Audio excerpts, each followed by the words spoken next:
Anong mensahe ang kailangan marinig ng mga Earth signs, Taurus, Virgo, Capricorn nowadays, within 1 week from now?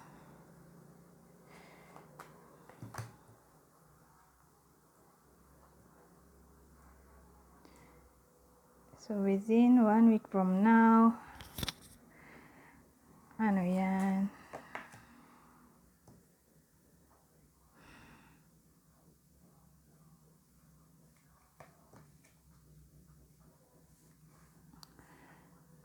So, within 1 week from now, parang may gustong simulan yung iba sa inyo.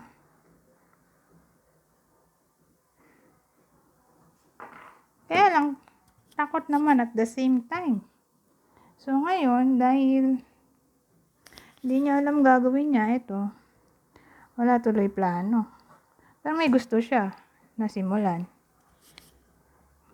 Parang natatakot siya at the same time. Dahil may fear, walang ginagawa nowadays kung paano sisimulan tong gustong mangyari.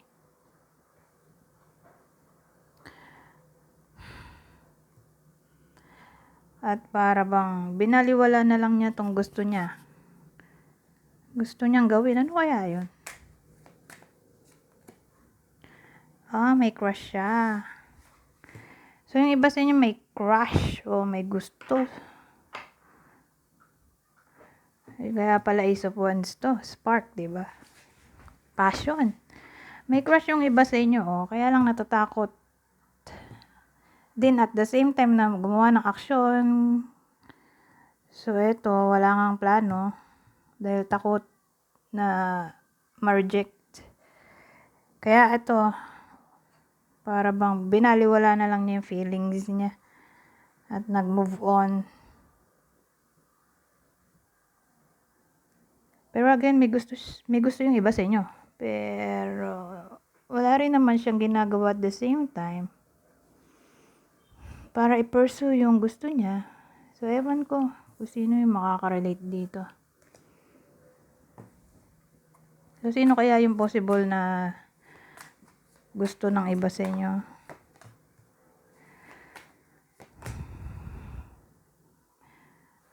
Taurus, Pisces, Sagittarius.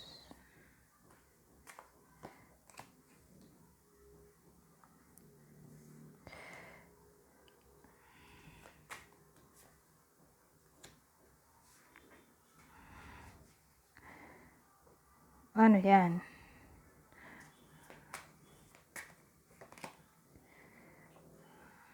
Deception. My goodness, oh.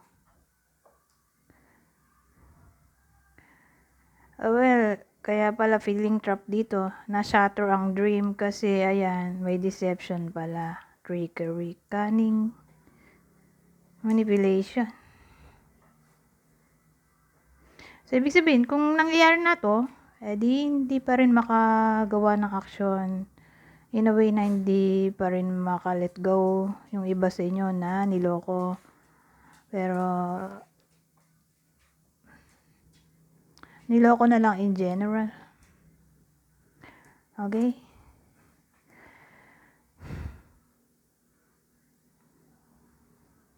O, sabihin natin, hindi pa rin maka-let go in a way na hindi pa rin masaya.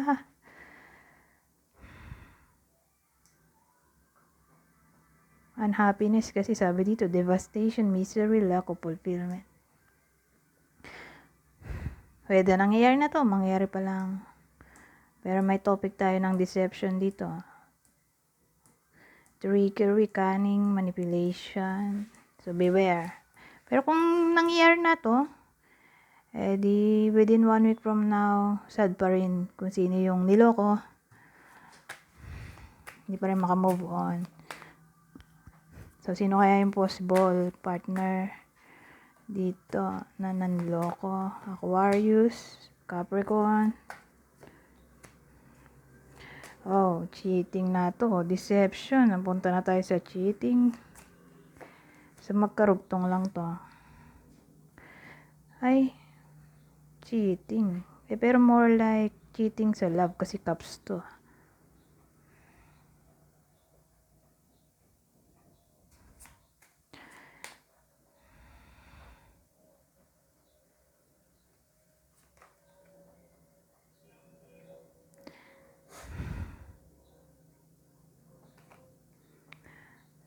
So, karugtong lang to nung kanina. Lalaki yung nag-cheat. Kasi may lalaki tayo dito. Siya yung emotionally immature male. At ang reason kung bakit nag-cheat ay more like kinuwartahan lang niya yung yung ipinalit sa'yo o mas mayaman yun o mas mapera kaya yun gusto niya. O may trabaho siguro yun, ikaw wala, sabihin natin ganon.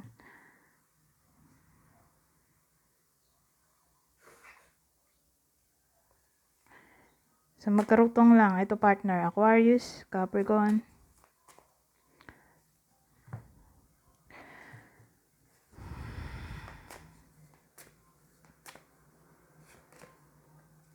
Fire sign, oh.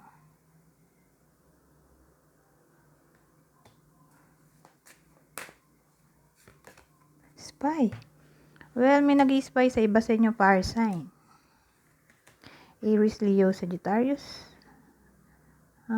Or someone's got their eye on you. You are doing your research. So, either kayo to na nag-i-spy o mag-i-spy pa lang within 1 week from now. Pero kung tingin nyo, wala naman kayong ini-spy na kung sino man yan. Di mo like kayo yung ini-spy dito. Bakit kaya?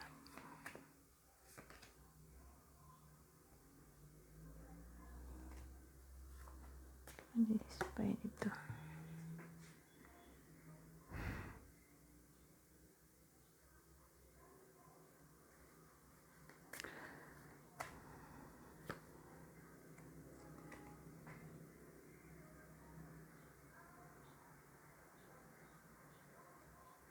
So, anong reason?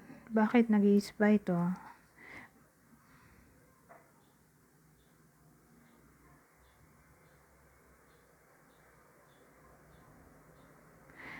Well, ganito kasi. Sabihin natin, mapapaaway pa lang o nangyayari na to. Na para bang ayaw niya makipagbati.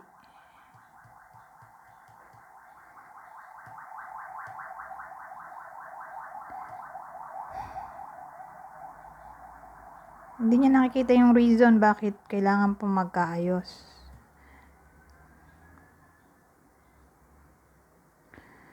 Kung ayaw niya makipag-ayos, bakit nag-i-spy siya?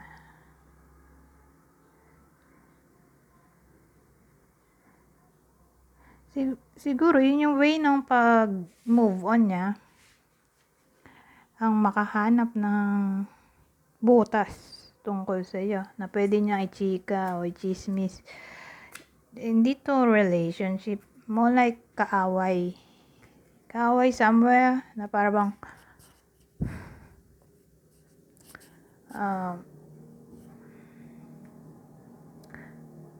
either tinry nyo makipag-ayos o wala kang ginagawa para magkaayos. Kaaway to. More like kaaway yung nag-i-spy sa iba sa inyo. May lihim na kaaway o kaaway talaga kung kilala man to. Pero again, kung may nakaaway, more like ito yun. Kaaway nila. Na para bang nare-relieve sila kapag may nalaman silang negativity tungkol sa iyo. The more na may malaman silang negative na nangyayari sa buhay mo, the more na mas masaya sila. Kaya kung ganito, maganda kung i-block na lang yung tao o i-private ang account. O wag masyado mag-post sa social media ng mga problema. Kasi yun nga, parang nag-aabang to ng pangit na pangyayari sa buhay ng iba sa inyo. Masaya sila kapag malungkot kayo.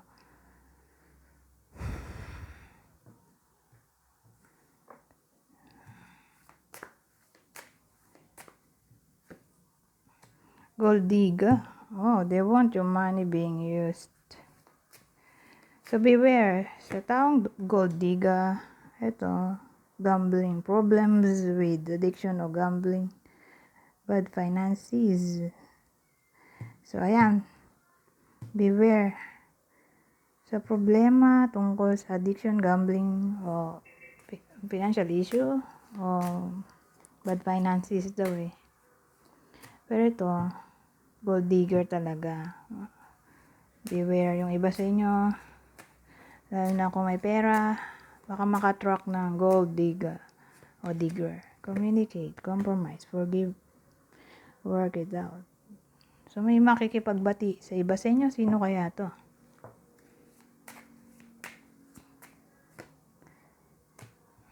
Aquarius, Gemini.